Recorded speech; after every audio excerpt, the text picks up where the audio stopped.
All right, here we go. Wednesday late night happy hour. Normally, we're not effing around here tonight. Just Cofield and JVT is nice enough to step in. I think Petro is on. Well, I know he's on vacation. He's funny though. He texted me on maybe Sunday, and he's like, "Yeah, I'm going to be there." I'm like, "Dude, you're on vacation with your family. You don't have to do the podcast."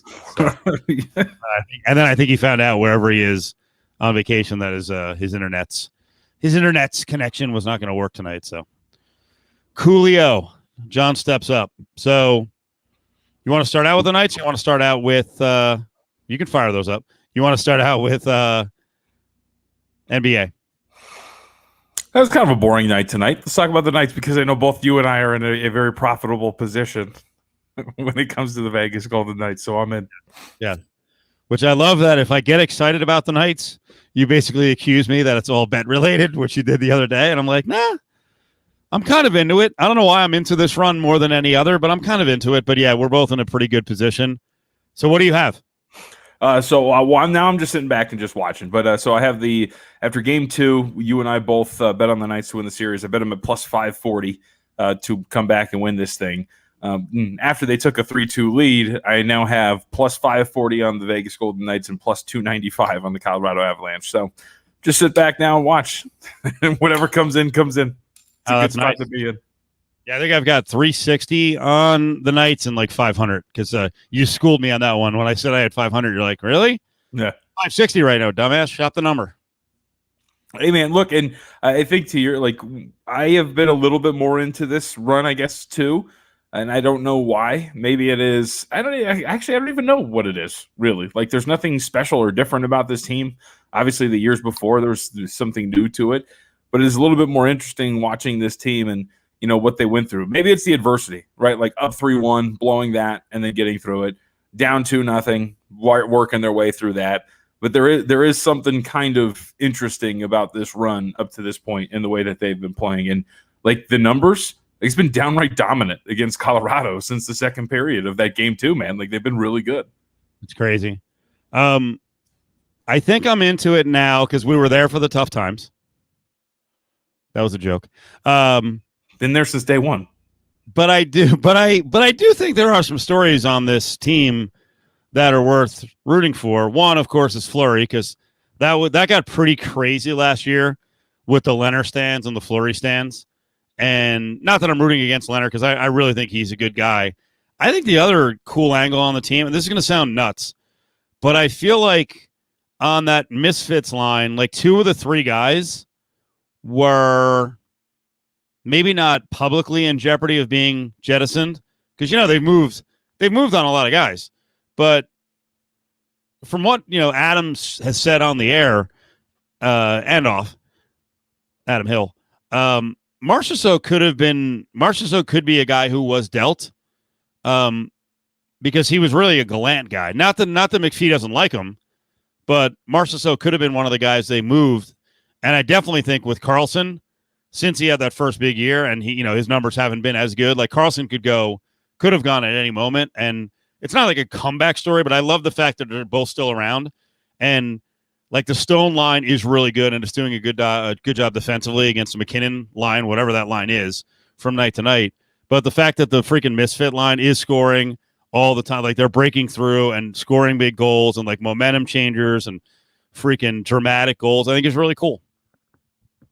I agree with that completely. And, and I don't know, there seems to be, it's weird because I think there seems, at least when I evaluate them and watch them play and the other teams, and not that there wasn't a shot in the years prior.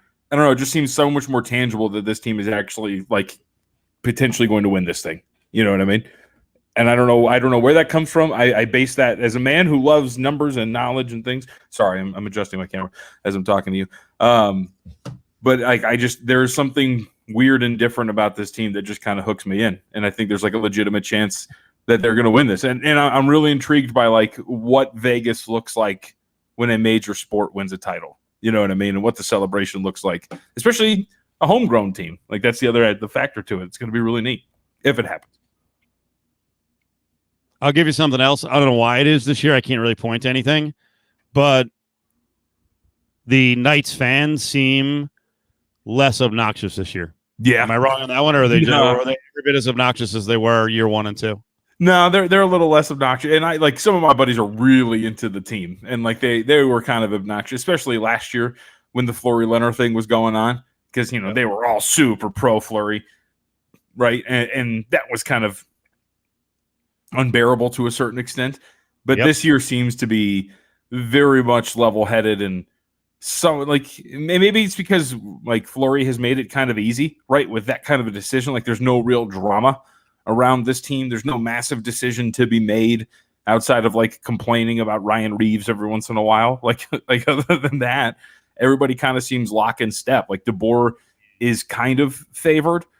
Any angst at the end of the year was directed toward the front office as opposed to DeBoer. Like there's a real unity around this team. Like there's no real talking point that is controversial that splits people or has them complaining one way or the other about a certain topic. How about another one? I like Pete DeBoer. I didn't dislike Gallant, but he annoyed me. Yeah. I think Gerard acted like a baby too often. And I'll admit, I'm not always objective when it comes to media dealings with coaches and athletes. I am very pro media, and his storm outs and acting like a baby on several fronts. And, from a personal standpoint, I thought, there was a couple things with Adam that pissed me off. Like, DeBoer's just there to coach, and they call him Prickly Pete, but he's had like one walk off. He's an adult. It's not, and for you guys who are the numbers guys, he's a numbers guy. And I also think the 3 years prior, like you were saying with your friends being a little over the top, they all got smacked around with a dose of reality. What a good sports organization does is move when they need to move. They move on players. They get better. If Gallant's not the guy, then you get rid of him and you bring in the enemy. I can't believe they're like, shut up. Right? If it's the best guy, like, believe me, it would eat away at me. And this is never going to happen because it already did happen. And he said, the organization sucks. I'm out of here. But it would eat away at me if the Jets hired Bill Belichick. Right. But in the long run, you're like, holy shit, that's kind of good. Right. And they upgraded a coach and Pete DeBoer. They just did. Yeah, 100%, man. Like, it's a topic you and I have talked about before. Like that is to see a team that is so cutthroat. It's like, no, we're moving on. You do not fit. We are walking a path. You are not going the same way. We will see you later. We appreciate what you did along the way, but deuces, because you don't fit the mold at this point right now. How about this? You come to appreciate the Knights and how good they are. Like, okay, the expansion draft gave them certain advantages. Now they took advantage of the advantages, but the fact, and I say this on the air all the time, the fact that they are striving to win. There's no confusion about commitment, some kind of weird loyalty to someone. And we've got an eye opener, even though we've only had them here for a year, but they were tied to us for a couple of years before this. The Raiders make the Knights look really good. Yes, they do. They do. Right? I mean, you could argue UNLV hoops and like UNLV in general makes the Knights look really good too. You know what? Football and basketball with UNLV has made the night now you really appreciate excellence and striving for excellence and accountability. That's a great point on UNLV because that has been, I like covering UNLV, but my God, year to year, you're like, what the hell is going on? Yep. Look, and with that, you can point to one tumultuous event in terms of the firing of Rice that it ultimately brought us to where we're at with the program, right? So that's what kind of makes that worse and it's funny too, right? It's almost ironic to a certain extent because we praise the Knights for being so cutthroat and wanting to make moves, right? That are like, hey man, this is the path we're going on. And if you're not with us, we're going. And on the surface, you could say, well, firing a coach in the regular season because he wasn't doing anything right, that's really cutthroat, and that's wanting to win. Like, it is on the surface, I guess, but you were doing it to scratch backs as opposed to actually making a winning move. And now your program's at where it's at. So UNLV makes them better too. I'm sorry, I cut you off. The other thing is, if you're going to be cutthroat and you're going to piss off fans and hurt feelings, have a plan. Right. Have a plan. It wasn't, the Knights didn't go, we're going to, we'll get a coach after Gallant. It was like, here's the guy we want. I know you all hate him, but we respect him. He's a Stanley Cup guy in the past. Here's Pete DeBoer. The way UNLV did it was like, okay, here's 9 candidates we're going to try, and we're going to settle on Marvin Menzies. And I like Marvin, but give me a break. Here's a great point by Rick. Again, the expansion draft did help, But you look at what the Knights did, and you wonder what teams like the Isles were doing for 20 years. How about you wonder what has been going on in Canada for 20 years? How can there be organizations that aren't even close to sniffing things? The Isles finally got it right. One, because they cleaned up the ownership situation. That's a big one. And the other one is they took advantage of the Capitals, who were horse shit. At the top of the fact that they let Barry Trotz walk is ridiculous. Yes, like Trotz is. I think the Trotz move. It's similar to DeBoer, where that was quick. It was like, oh, Barry Trotz is free. Yeah, we're grabbing that guy. Yeah, you come on over here, Barry. We'll appreciate you. And what he's done with that team is absolutely incredible, man. Like, look, I don't have the deepest knowledge of hockey. Obviously, my basketball and football knowledge goes much deeper, right? But like that is the one shining example of you want to see what a coach can do for a team. Yeah. Right. The way like you want to see the impact of a coach on a hockey team. Barry Trotz is the shining example. What he has done for that squad has been incredible. I think the Islanders are a cool story because they clearly effed up when they tried to go to Brooklyn, right? They didn't have a good arena situation. Since then, they go to Brooklyn. It turns out Brooklyn wasn't that fired up to have the Islanders. The arena kind of sucks as a hockey arena, and now they make the move back to a cleaned up and refurbished Nassau Coliseum, and they have another arena on the way. So, and the Islanders have good fans. They were, like I said on the air today, I was talking about the Islanders as a kid, that everyone hated the smattering of Islanders fans where I lived and wanted to beat them up. But they do have a good history as an organization. So, do you have any big news to announce? Are you starting to make inroads? Is another big job on the way? I saw you make an appearance with one of the real power brokers in all of sports gambling, doing a podcast. Oh, Doug. Look at this. Doug Kazarian. Yeah, I made an appearance on the Behind the Bets podcast. Yeah. Wow. Before you went on, did he give you a warning and say, dude, make sure you scrub all of your social media from the past 10 years? No, he did not. And I also don't have to. So that's always a really good thing. Shocking because, I'm not the youngest, but I am only 30, so a majority of my past on social media is when I was a kid, as we always fall back on. John was a fucking barista and then a producer. If anyone was going to have anything wild on social media, it would have been JVT. But you know why you don't have anything wild? Because you're not an asshole. Right. That's the way it works. This motherfucker just came up and ordered whipped cream and then said he didn't want I could have done a lot. Right? There was a lot of angst. Some sort of racial or some C-bomb on some lady who wanted her triple frap with 17 bananas in it, but you controlled yourself. So of course it did. Now the in-person interactions, the interactions, at Starbucks, maybe I did not control myself all the time, but yeah. But you try to keep it under wraps, don't make it public. What'd you guys talk about? Just NBA, futures, the 4 games that were coming up. Any value in terms of the futures market, whether it was series price or anything like that. Some broad and then some really focused topics on the association up to this point, as that is my wheelhouse at VSiN up to this, for this season at least. It is what you know, most of what you know, as we joke all the time. The other sports, struggling. Yeah, you're fine. Don't know anything. I asked like a nuanced question about European golfers on like links courses today to one of our guests on VSiN. I got this shocked look like from a couple of people at the desk, like, wow, that's crazy. Like, yeah, like I enjoy golf too. Guy knows more than the NBA. It's like he was hosting a show where he covered everything less than 3 months ago. Yeah. It's like your pandemic shows were ridiculous. What, mine? Yeah, think about the depth that you had to go to when there were barely sports. You were coming on. I know you were doing it on VSiN. You were coming on with us, whether it was filling in as a host or as a gambling expert. And I swear to God, you did multiple spots on the stupid video game racing. Oh man, I will remember. I can't even remember now. But like, you guys would like call me. I'm like, what are you doing? Like, I'm watching like prelim replays of UFC cards so I could get ready for like the upcoming like. That's it. Like it was, it's nuts. It's fun though. I like other sports. What can I say? I'm a sports fan. As we talked most of last summer and fall, like, hey, that was go time. You have to prove yourself as a talk host. Either you can do it, you can find topics, or you're effed. then you need 19 guests to show, and you're just going to look ahead 5 months to the hope that sports is coming back. Football. Football. There was not a marble channel, right? Is Rick lying here? What's the Marble Channel? Oh, yeah, on YouTube, Rick. Oh no, You don't remember this?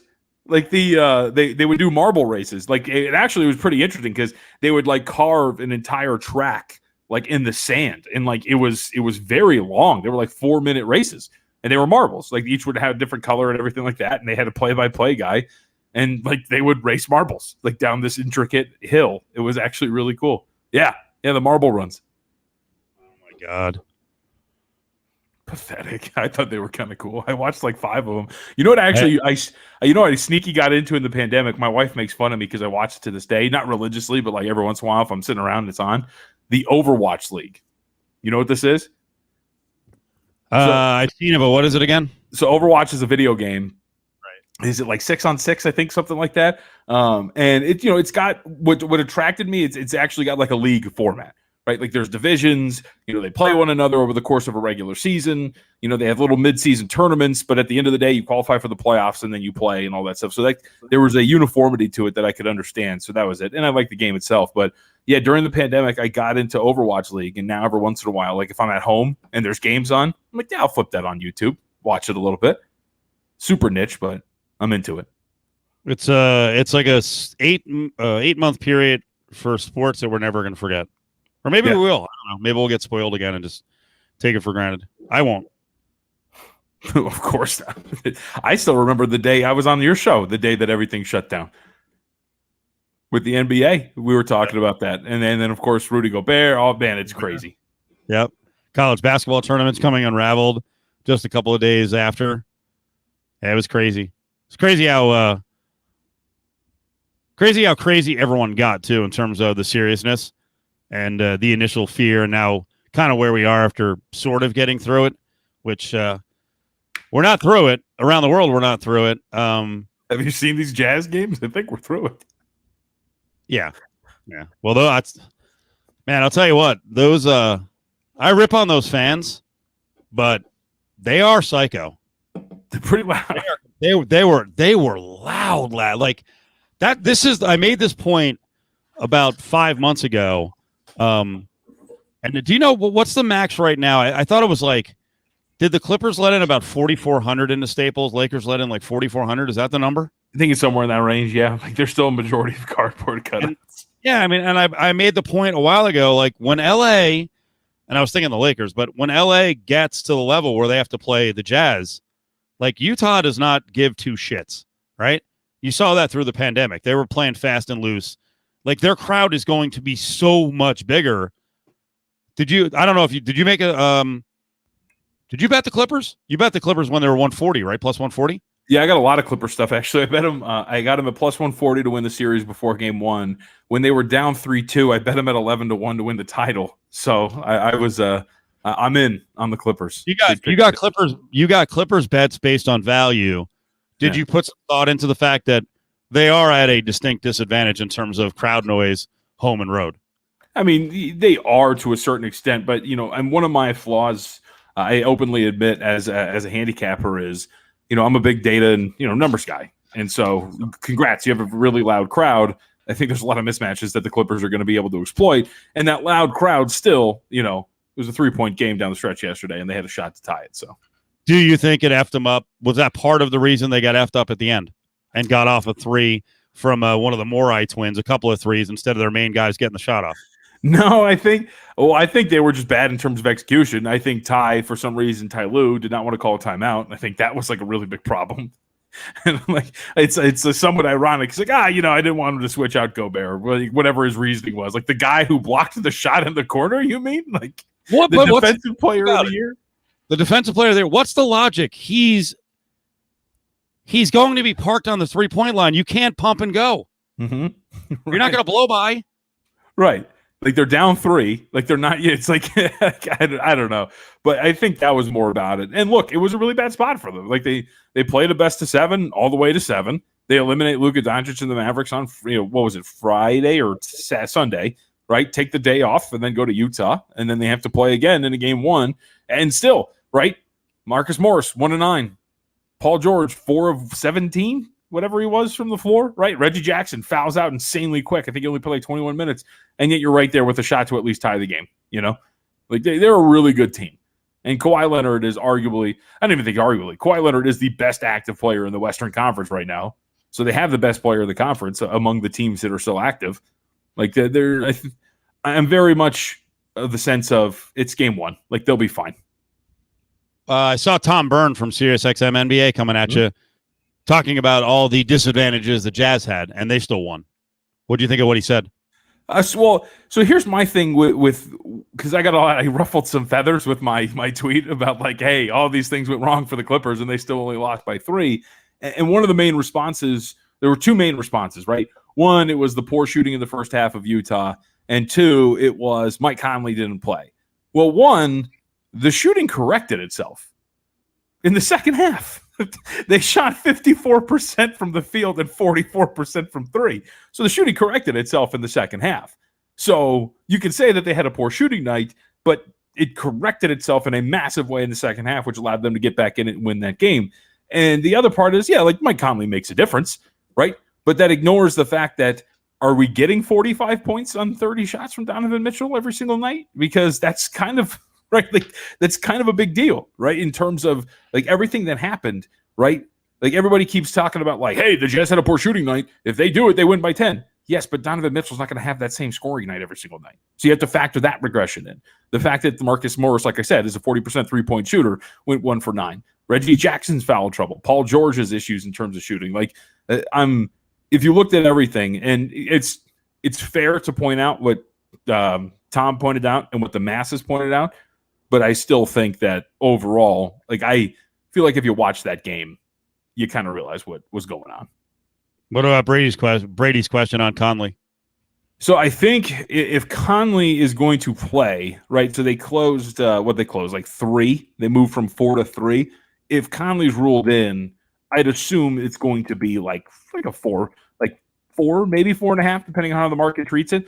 You have to remember too, though, soft tissue injury, right? That's kind of a problem. You don't know what the minutes count is going to be. We saw Will Barton come back today for Denver off of what I think was a 2-month layoff, so it was pretty long, but he was on a minutes restriction. He's not going to be pushing it too much, so the market might react to it. So I would say probably like a point and a half, maybe, if the market's feeling a little strong about it. What if I said Donovan Mitchell will score 35 to 40 points a game because the Clippers can't defend him? I'd say you're wrong because Kawhi Leonard can defend him. Okay. So what happened last night? He was very passive. All right. You know how easy you think? Did you watch how easily they did this at the beginning of the Dallas series? So they have Luke Kennard out there, and Kawhi Leonard goes like they'll run switch, like they'll run screens, white, and then Kawhi's like, okay, you take him, Luke, and it's like no, like don't just let him switch. Like what are you doing? And then but then as the series went on against Dallas, because they did it at the beginning of the Dallas series, right? Dallas would go after Zubac, and Kawhi would just like okay, and like he would switch him off onto Zubac, and then like go off into the corner. You're like, what are you doing, man? And then as the series went on, and Kawhi tends to do this, right? Like he kind of works himself into series, and especially after a 7-game set. But then you saw in games 5, 6, and 7 where Kawhi's like fighting through screens, right? Going over them and like making sure that he's going to stay in front of Luka and all that stuff. He was much more aggressive in fighting through screens and staying with Doncic. So it's this weird thing, and I don't know if it's part of the game plan or whatever it is, but I think that you saw more passive Kawhi as you usually see at the beginning of these series. And you'll see a more aggressive Kawhi Leonard as the series moves on. Ricky says, does Kawhi look like he's checked out? He seemed like he was much more engaged, or he was much more engaged in Toronto. I mean, I don't know if you saw the stat, Ricky, yesterday, but he was a perfect 11 of 11 from the floor in fourth quarters and wins in their series against Dallas. And he dropped 47 on them in game 6. I think he's engaged. I think he's just, Kawhi's a kind of a different cat, right?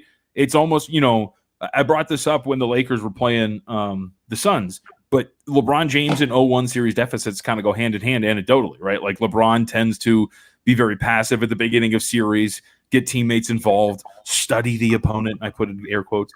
Some guys are kind of weird, right, in terms of ramping themselves up when it comes to something like that. Like I think Kawhi looks pretty engaged. If you watched him on a play-to-play basis for the most part in that series against the Mavericks, he was pretty freaking incredible. All right. He's not going anywhere. I want to ask the chat room, and then I John, I want you to answer. Why does social media and a lot of the talking heads, the NBA talking heads, why do so many people just hate Paul George? I don't know. For the chat room, I'm curious.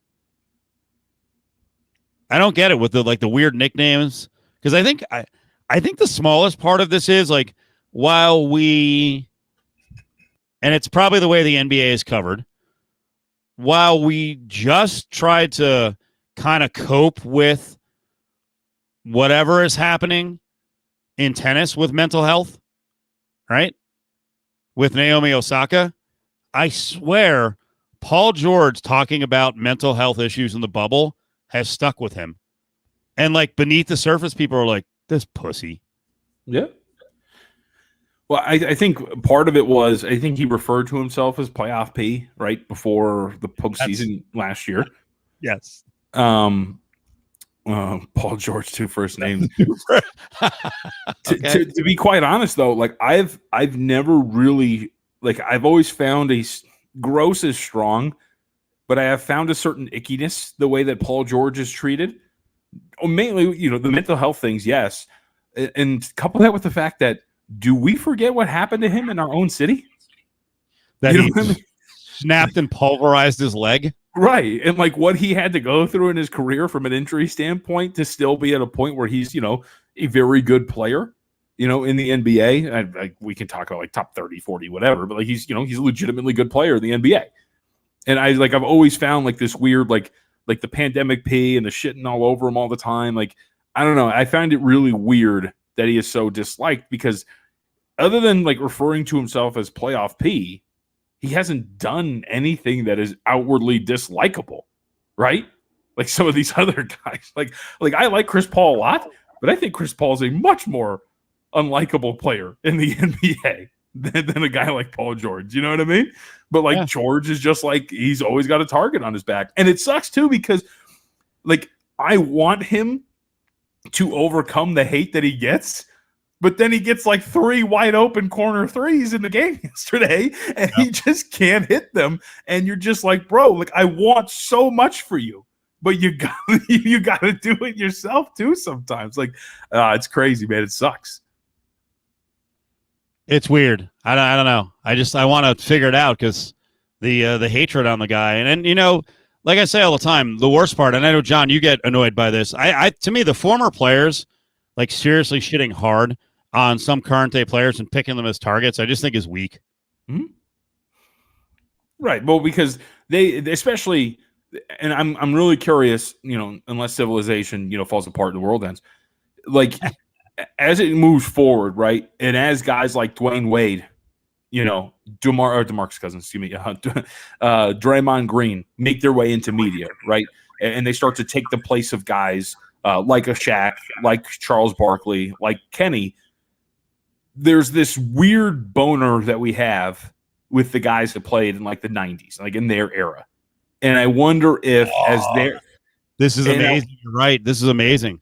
And I wonder if as they're phased out, the players who had more, at this point, more modern players, right, as they take their spots in the media, will this die down in terms of them shitting on players that are active at that time? Right, because they're not as, I guess, respected, for lack of a better term, as the guys like Shaq and Chuck and all of them. And I wonder if that plays into this weird machismo thing that they have going on in terms of always going after players that are playing right now.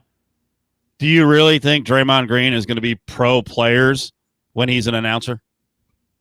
I think so. I think he'll be a level-headed announcer. I mean, he's shown flashes. I think he's a very good color analyst. Like the times they have him on the screen and he's breaking down defenses and things like that, I think so. I think he would be. I think we see little flashes here and there. Like, I think you're kind of referring to him like snickering at, right, the street clothes, Anthony Davis. Yep. But there's still that active player mentality in him, right? Like theoretically, that is a guy that he is competing against for a title. So there is a rivalry and a willingness to laugh at him in a certain extent. But once you're not as active, maybe that dies down a little bit, right? Yeah. So that's just a theory. But Brady asked in football, why is that why Bradshaw is tolerated? Because old people watch Fox pregame, so they have someone to connect to, like kids these days. That pussy Aaron Rodgers. Right. I don't even know why Bradshaw is tolerated. Like There's a theory that Shaq has been fired, but they're just too scared to tell him anything, so he just shows up on set every single day. I feel like Bradshaw's like the same thing. Like he's like he was fired, but he just forgets and just shows up and like just let Terry do whatever he wants. We're not paying him. We're not paying him. Yeah, we're actually gonna take money from like they're really taking money from Terry when they're like, win Terry's money. He doesn't know.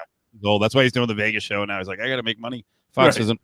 It's gotten way too weird. Yeah, I mean, because the thing with Draymond Green is, I mean, he was really pissed off middle of the season when he tried to do his weird meandering defense of current day players. Yeah. So I hope he stays consistent. But I feel like Barkley was like that. Like Barkley stood up for the players, and his whole role model thing. You know, I'm not a role model. Was standing up for athletes of the day, and now he's turned into like Chuck with the bit, where he's gonna snicker and come up with stupid nicknames for players. I mean, I guess anything to keep your job, but it just, I don't know, it seems weak to me. No, well, because and this is part of, maybe this is thinking too deep, but like we're also reaching in a lot of these sports to a certain extent. We're kind of reaching their ultimate forms with the current set of rules, right? Like for basketball, the stat nerds have figured it out. Threes, layups, and free throws. That's what you want.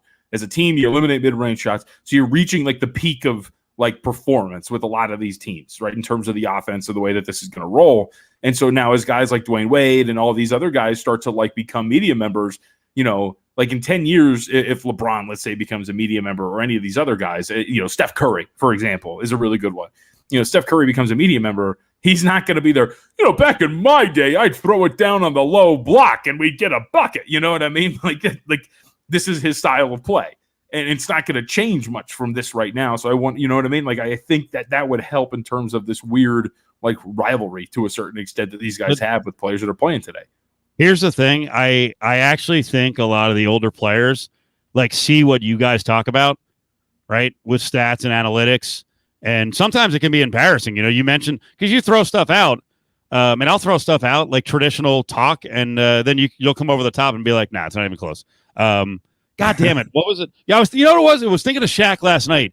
Shaq made some general statement about, I cannot remember what it was, but it was just like, it seems like this team, you know, always fails in this spot. And I was like, God damn, right now, I would love to have like a JVT like stat. And just someone on the panel was like, nope, not even close. You don't know what to say, and you didn't do the work, and no one has the stats for you, but you're probably wrong. And I think that's what happens with a lot of, I mean, baseball is classic. You know, old baseball guys will just turn to the old baseball bullshit and their rules when they don't have numbers. You know, they don't have freaking spin rate and batted balls and play and whatever other WAR. I don't know, all this advanced stuff. I think, and I'm including myself in the group, like those of us who are like 50 plus, if you don't have the numbers in front of you and you didn't do the work, sometimes you throw out these general things and then you have to get kind of blustery. Then you just have to start screaming and yelling. And that's how a lot of, especially sports talk hosts, they just become the loudest guy in the room and make, you know, real strong statements. And everyone's like, oh, I guess he's right. And then meanwhile, there are numbers that don't back you up. You sound like a fucking moron. Yeah. Well, and but Shaq though, he's, you know what his ultimate defense is every time. I got my rings. Yeah, exactly. Yep. I won all those titles.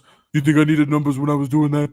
Like, okay, man. Like, it to a certain extent, it is the ultimate defense because you're just like, because he's not going to listen to anything that you have to say to him that is like based in logic and reason and analysis and numbers. So it's just like, all right, man. Like, I guess you're right. Yeah.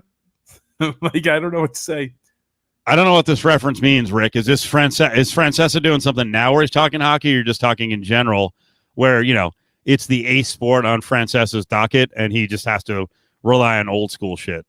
So fill me in on that one. But I think that happens. We're seeing it. So well, people do it all the time. Look, I don't want to call this person out by name because they're a colleague, but I had a colleague. I was watching one of our shows on VSiN, and somebody was talking about the Utah Jazz. Like, hey, keep in mind, this Jazz team's different. They're not the same team as a couple of years ago. They'll get up and down the floor. They don't play defense. They finished first in defensive efficiency this year. Like, you know. Good. Right, like that's like things like that, like that's just, you know, that's a whole bunch of things, you know what I mean? That's not doing the research. That's just kind of coming in and ready to do a show type of deal. But it's all, I don't know, man. Like, that's also, I heard it was Mark McMillan today. You know, good old Mark. He was tweeting this out and look, I don't know his viewing habits, but I'm just going to assume. Right. So maybe this is completely unfair of me. But he tweets out the end of the third quarter of that Denver game. He's like, "Yep, I'm pretty much done watching this. It's all threes, no defense." And I'm like, the Nuggets are getting blown out. Yes, they're going to shoot a lot of threes. They're trying to make their way back into the game. Watch it from the beginning. Watch what's actually happening. Takes a little more work now. There are good people out there who have the numbers, so got to get your shit together. Is this the real Joe Esposito? Joe, we got to get you in here for one of these late night pods, unless this is a Joe troll. There's no way that is Coach_J.E. Esposito. Is it really? I think it could be him. I'm gonna look this up. I was looking at Joe's wiki page today. It was the most lengthy wiki page ever. Really? Man, it's good. It actually includes us.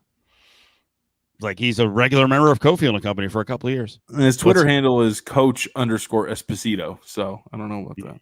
This could be a fake. Yeah. This could be a VSiN fake. He says yes, sir. Just because he said yes, sir, I believe it. We believe it. Yeah. It's okay. No more vetting needed. How many fake accounts are there around VSiN? 4 or 5? Let me see. The parody accounts. There's a fake Paul, a fake Mitch. I think there's a Mike Palm fan club who might be run by Mike Palm, but yeah. No, that's it. Yeah, I think that's those are 4. Yeah, I think that's it. All right. Not fake. You owe me pizza. You know what? Joe's right. No fake. You owe me a pizza. Yep. What was that? Why was Ari celebrating too? Ari was killing me. I don't know if he's in here today. I don't know what this bet was that you had with Sam, but it sounded like the Cofield and Company crew gets pizza if the Knights win the series. So if Ari ruins that shit by celebrating way too early the other day, what is he doing? Here's the thing, and I wanted to talk to Sam about this. Sam was getting very frustrated because he made an offer before the series, and you know what happens when most of the time if Adam Hill is on Cofield and Company, make bets. So I don't think Sam got that. Adam doesn't do bets. Correct. So the enthusiastic, yeah, screw you, go Knights. That our show doesn't do that. So I think Sam had the right thing in mind. A normal radio show gets hacky and makes bets. So Sam got frustrated because no one officially accepted the bet. Then I told him behind the scenes, I'm like, listen, Ari accepts your bet, okay? So now Ari's trying to play it up, and after the Knights take the 3-2 lead last night in the series, and Ari's talking shit with a giant pizza. So I don't know, man. Act like you've been there before, Ari.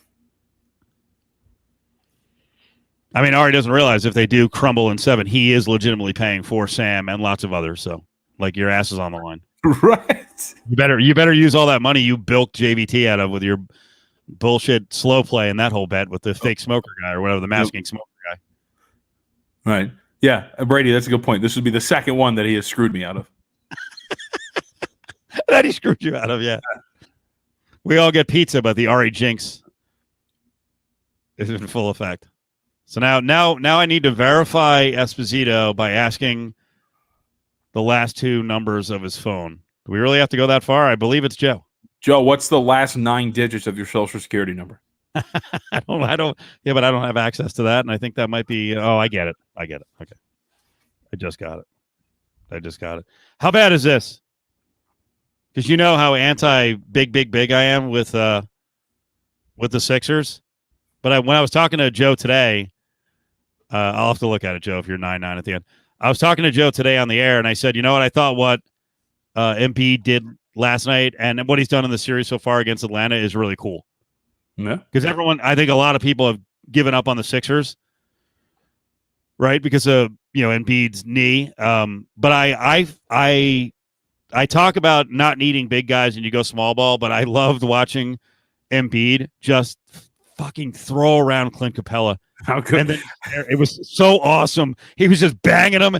He had one. Didn't Capella had some kind of good score on Embiid, and Embiid's like, oh, is that right? Okay. They went back to back. Yep. Came down, was like, move, and just went up and threw it. That was awesome. Yeah, it was actually, and when it wasn't even Capella, because if it's the sequence that I'm thinking of, Trae Young threw a beautiful alley-oop to Clint Capella. It was just over the fingertips of Embiid. Capella caught it, and he slams it down. And then you go back the other way, and Joel's like, okay, low block, let's go. And then he just bodies him and dunks on him. And like, I think he got called for a foul, if I remember correctly. But like, you knew, like, it didn't matter. Like, he had served him up. It was great. But I also, like, I think you can be right and wrong. Like, you can be wrong and right at the same time. Like, a Joel Embiid and building around Embiid can get you to a certain point. But where is it going to get you in the big picture? Because I think the way that Philadelphia operates, when they run into Brooklyn, I don't think that's going to be fun. Like, Embiid's probably going to have a massive series, but outside of that, like, I don't know how much you're keeping up with Brooklyn, right? In a best of 7 series. So I think you're kind of right and wrong, right? You're wrong that it doesn't work in terms of, you know, winning a number 1 overall seed and being successful in the regular season, but you're right in that that's not going to win you a best of 7 against a team like Brooklyn in the Eastern Conference Finals. But I'm right, because my argument wasn't against Embiid; it's against Ben Simmons. You know that. Oh yeah, okay, I forgot about that. Yeah, it's against Ben Simmons playing point guard. Dude, what is going on with him offensively? Dude, that's what? bad. I find it amazing that Embiid trails a play, gets pitched the ball at the 3-point line, and without hesitation, he's like, "Yep, let's go," and shoots it. I don't know. I don't know if it's like an ego thing. Know. Yeah, it might be an ego thing that you don't want to look that bad, I guess. But you look pretty bad with your free throw shooting, right? So like, it can't be that bad in terms of your ego. Like, you can't be that bruised. I really don't get it. Like, and I've always been in the club. Like, I don't care if he doesn't shoot. Like, I think the 3-point thing is overblown. I don't care if he shoots threes, right? He could go his whole career not shoot threes. I need you to be able to hit a jumper. I need you to be able to hit a floater. I need you, you know what I mean? I need you to be able to hit something that is outside of 4 feet of the basket. Like, that's what I need.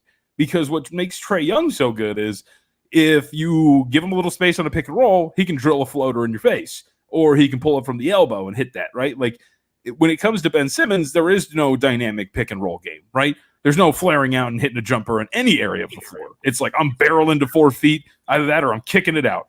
And like, that's kind of the problem. So that's my whole thing. Add like a floater or add some sort of little mid-range shot to kind of help things out. But yeah, you're right. Like, that's the 3 thing is overblown. It's just anything other than at the rim. I need something from you.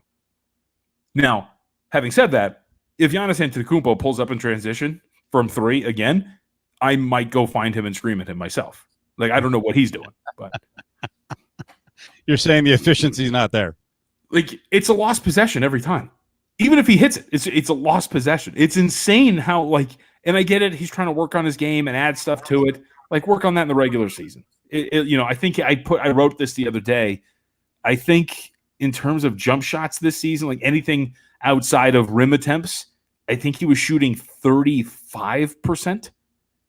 Like, on, like, you know what I mean? Like, something like ridiculously bad like that. Like, stop, man. And it's nuts. Like, I don't know, like pulling up in transition. He had one the other day where he brings it up the floor and then he just like pulls up from the perimeter. And you're like, what are you doing? It's so bad. And it's like clank, back iron, lost possession, rebound the other way. Brooklyn scores in transition. Like, I don't know what the hell is going on. No, I wouldn't, because if that skinny other dad beat me in trampoline basketball, I don't know what I would do against Ben Simmons on a trampoline. I do love that you're self-aware enough that you're like, yeah, okay, all right, kid. You know what? I'll admit I'm not going to get it done. Relax. Right. Everything in life doesn't have to be a competition. I am confident enough in myself. I'll be fine. All right, last one in the series. You mentioned the Nets briefly there. What did you think of the beginning of the week, and I guess late last week?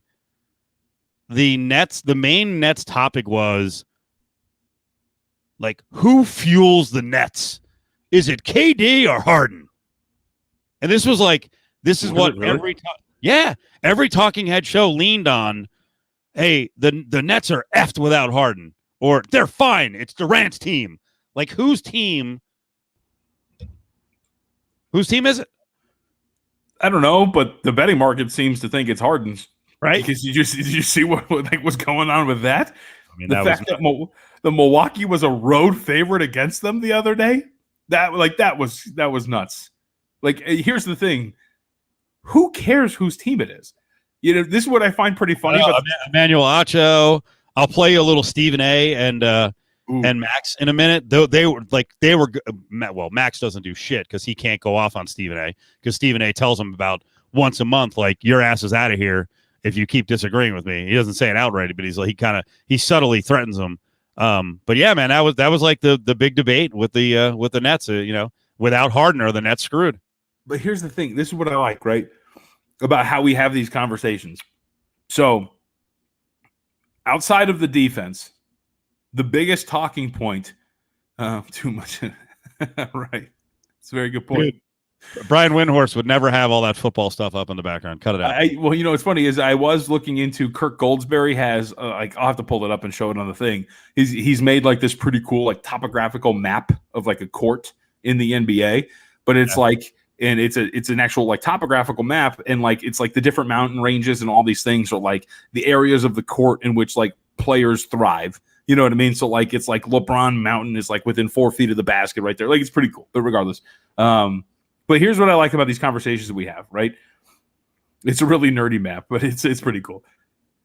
So going into the postseason, all we talked about was, man, I don't know. The Nets only played 7 games together, only 8 games together. There's no continuity. This is going to be a problem. And then they get to the round without Harden. He misses the game, and it's like, whoa, they're screwed. Harden's not there. It's all over. And it's like, wait a minute. Which one is it? Is it going to be a problem that they didn't play together, or is it a massive loss if one of them misses a game? Because they've been doing this all year long.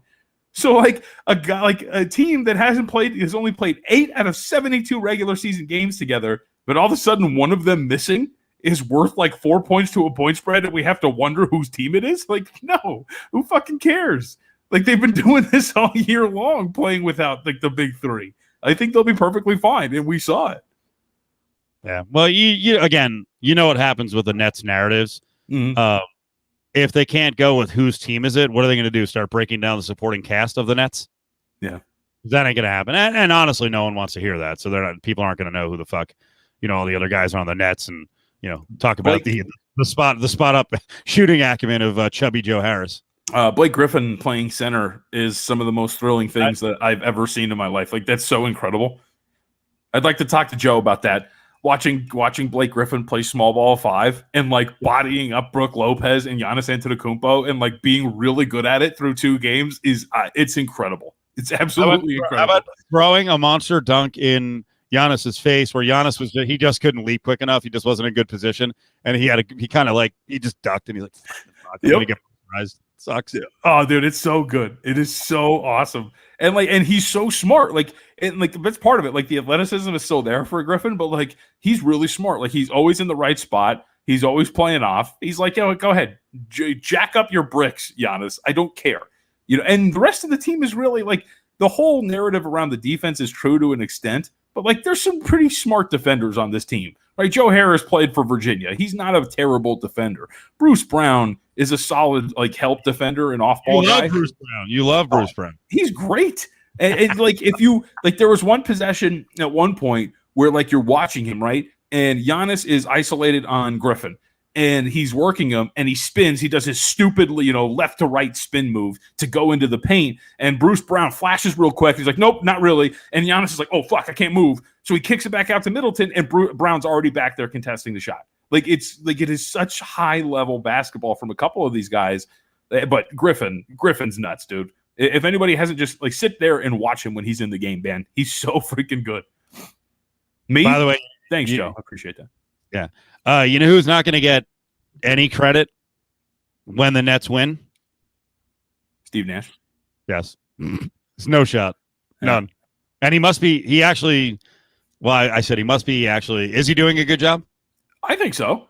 I think he's done a really solid job with the staff. The staff is doing a good job. Yeah, right. Well, and that's part of it too. But no, I think Nash has done a really good job. Whether it is trust. Oh, if you got his contact, hit me up, Joe. Bruce Brown. Yeah, he's the man.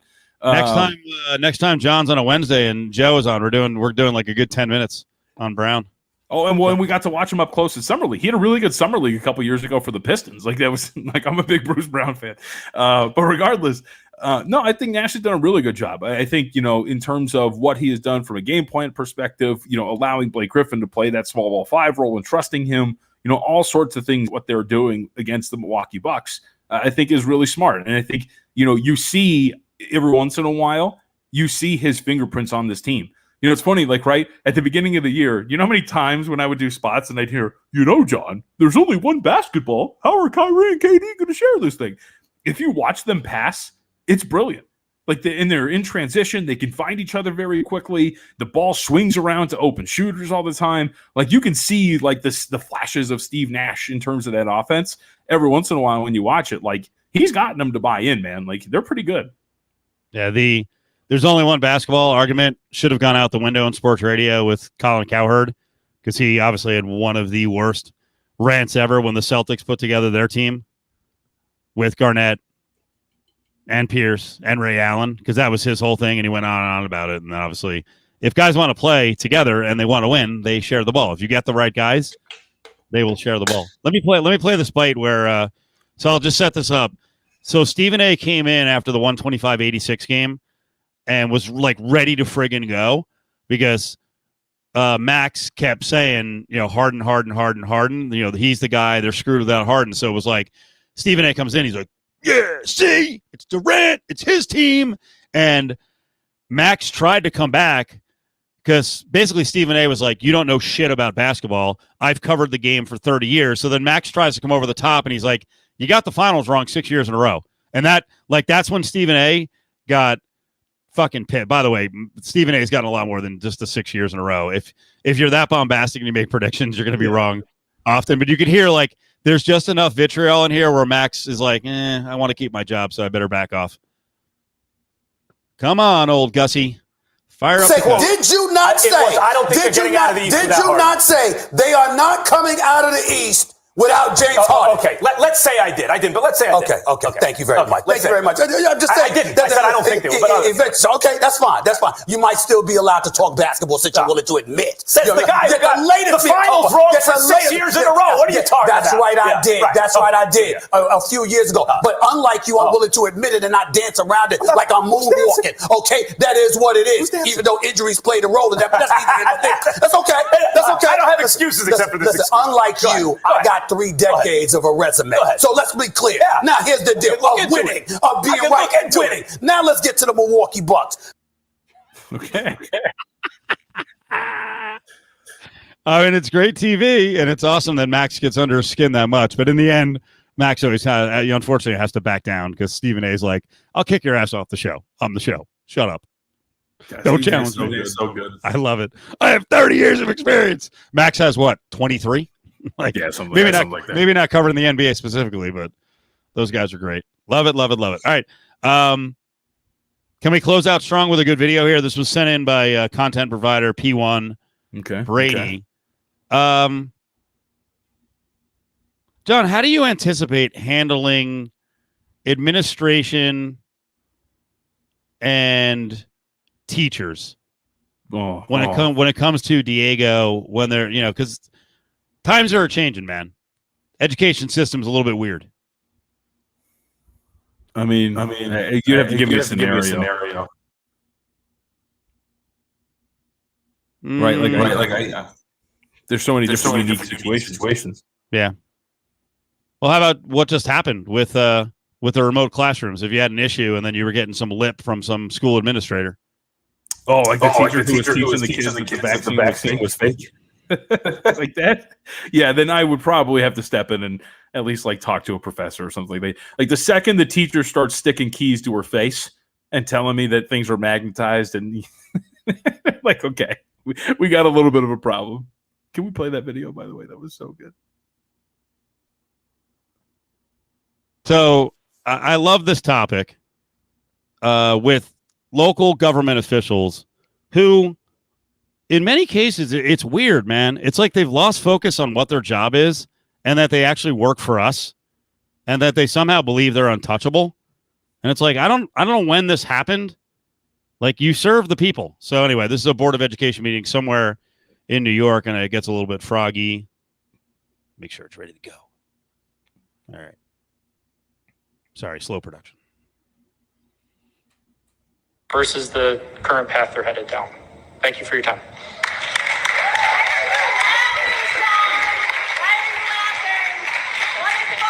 Thank you, Mr. Grani. That concludes the special, the visitor speaking time. So I'll turn it over to Superintendent's report. Be respectful. You're an elected representative to represent us. This isn't about you, Mark. You're not going to stand up here and do anything to me, asshole. Hey, stop! Okay. Come on! Hey, come on! All right, we're going to move in it. Ooh, I didn't watch this. It got to that point because I was wondering if you call me an asshole and it's in relation to my kids. Like, here's the thing. I probably wouldn't do it here, but outside, you better watch yourself, motherfucker. Yeah, so this is a board of education. Yep. Calling a parent an asshole. Well, because the guy was yelling from the background, hey, be respectful. It's not all about you. And then the guy stands up and goes, you're an asshole. You're not going to do anything, and starts waving him up. Oh, yeah. All right. I hope there's security there. Let's watch the rest of it. Woo-hoo-hoo-hoo!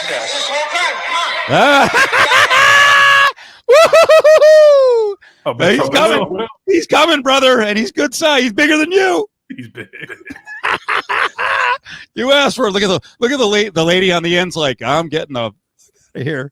Look, and here we go. Other people launching in action. No. You stay out. Your boy down the way asked him to come up. This is one-on-one. What did you call me? I didn't call you an asshole. What? I said you are elected to represent us. I didn't call you. I'm doing you today. I'm telling you. You tell me what to do. I will. Welcome to our building. You are our guest. Let's go outside, bud. I'm telling you that. Welcome to our building. You are our guest. Oh, look now the fake holdback. He's being held back by three guys. Bro, you had a chance to jump right over the table at the smaller now of the two big guys in red, and you go, I didn't call you an asshole. Now he's being held back. That's what I like. I didn't do that. No, I didn't call you an asshole. Yeah, you did. All right, but you're scared because I'm up here on the stage now, and I'm clearly much bigger than you. Oh, my God. Let's see what happens. I'm sure it calms down from here. Look at him.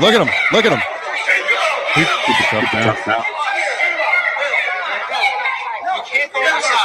Would you like to thank us for inviting you to our meeting? You can correct me here. Back over there. And they turn off the volume. Look at him. He keeps pointing at him. Ooh, is everyone running? Maybe they're going outside. All right. That's awesome. Good. I love that. Holy shit, that's great. Now, I will say, when it comes to the topic of like this and like education and whatnot, like Isabel, my wife, for those who don't know, she is going to school to become a teacher. And, she genuinely wants to help kids and, educate younger children. And if you are somebody in power in that realm and you are going to be dismissive of a parent who clearly cares about the education and the development of their child, you deserve everything that's going to be coming to you. And I think, was it Brady who said like the school board member made like a dismissive like hand motion after that guy got done speaking? Yep. Fuck you, buddy. Okay. Because that's what set off the guy in the back who was like, be respectful. Right. I didn't see the hand wave. So apparently, by the way, after the guy walks away and turns his back. Yep. Well, here's a man's man. Okay. Right. Right. And like that's where I think, I would draw the line, because that's absolutely ridiculous. And it's similar to, I don't know, do you remember seeing that video of the it was some sort of like this, like a congressional hearing, whatever it was, where there was public speaking, and there was a woman who had she was like the people could see what she was looking at her laptop, and she was shopping online. Yep. Right. While her constituents are talking, and it's like, fuck you, man. Like like you said, you're working for me. Like, what are we doing? And so I think, especially when it comes to kids, obviously people care about their children, the development and well-being of their children. If you're going to be dismissive about somebody who clearly cares about what's happening with their child, you deserve it. Oh, yeah. Listen, I don't have kids, so I'm not going to get worked up about it, but I can only imagine people have kids and then someone's being dismissive and then calling you an asshole. Look, I might come off as a big pansy here, but like these first few years, Diego is obviously just with us, right? He's small, he's little. And like the day when he goes, not even out into the world necessarily, but when he's in the hands of others, when it comes to the care or the development of his like his brain and his mind, all those sort of things that are going to be coming in the next few years, because he wants to get out there more now. He likes making friends. He wants to take. He's starting swimming classes in a couple of weeks. Like all these things. Oh, not looking forward to it. Yep. Just put it that way. It's funny. I wish Petro was here. I might, if I remember next week, I'll show him the video. Rally Mantis is saying, "Hey, where's Petro?" So, Joe Jayhawk, he's on vacation. I won't give anything away, but Seren had a prolonged fight with local school district and school districts over his daughter and getting her schooled the right way. So I'm curious what his reaction would have been, because he got a lot of this sort of treatment where he had to go legal route, and Seren's not a guy who takes things lightly, and he really loves his kids. So, man, I'll you know what? I mean, whatever. When I start yelling about that, like, let's go outside, I know my parents were like super protective. True story. My mother got so annoyed at one of the priests at one of the Catholic churches we were at.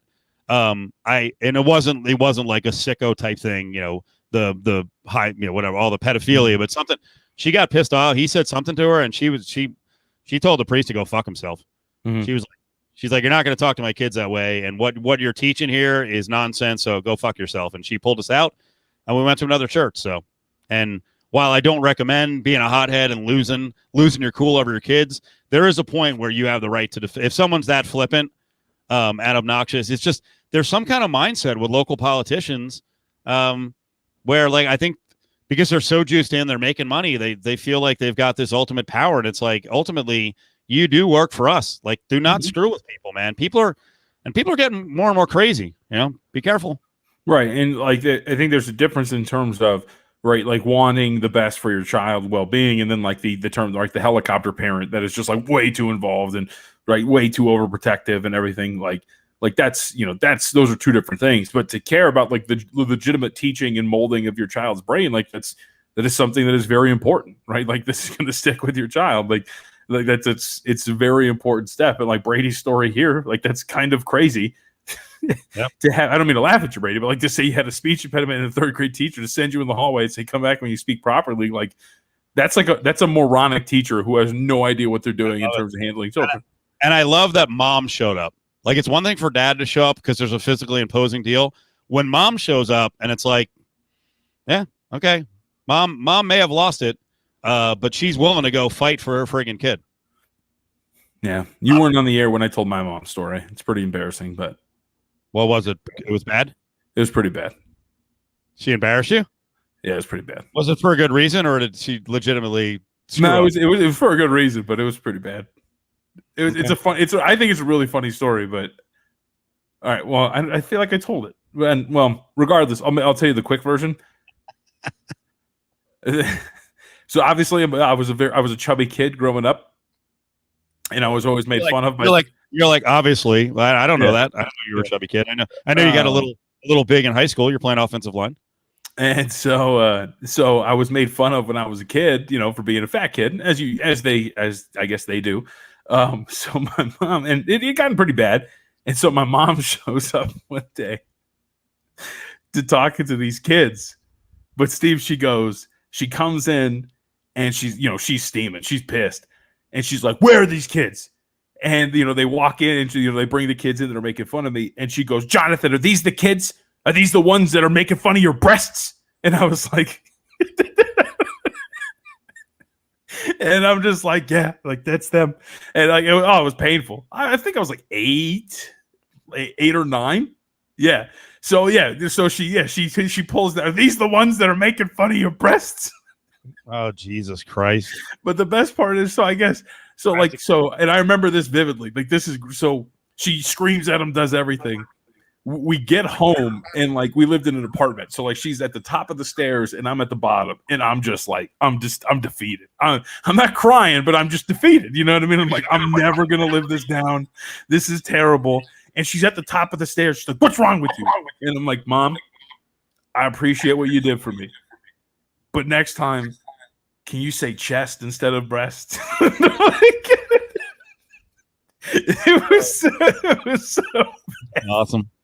so bad. So, hey, my mom loved me. I appreciate her sticking up for me. And it continued. And I'll tell you what, it did continue. They didn't do much, but it did help. And I never, I would never tell my son to do this unless it gets too bad. It stopped when I punched him in the face. So, you know what I mean? Sometimes you got to fight back. Yeah. But that was the peak of my and yes, I did go to a new school, changed my name. My real name was actually Brandon Tiddlyweather, but had to go to witness protection program after that one. I love it. We're all going through therapy as we get older, telling our old stories. That's all. I mean, that's kind of a funny one though, right? Like that's pretty good. It's friggin' great. It's friggin' great. I love it. Your mom. Stop making fun of his breast. Yeah. Are these the ones that are making fun of your breast? You motorboated them at that point. Let me use my breast for power. That's awesome.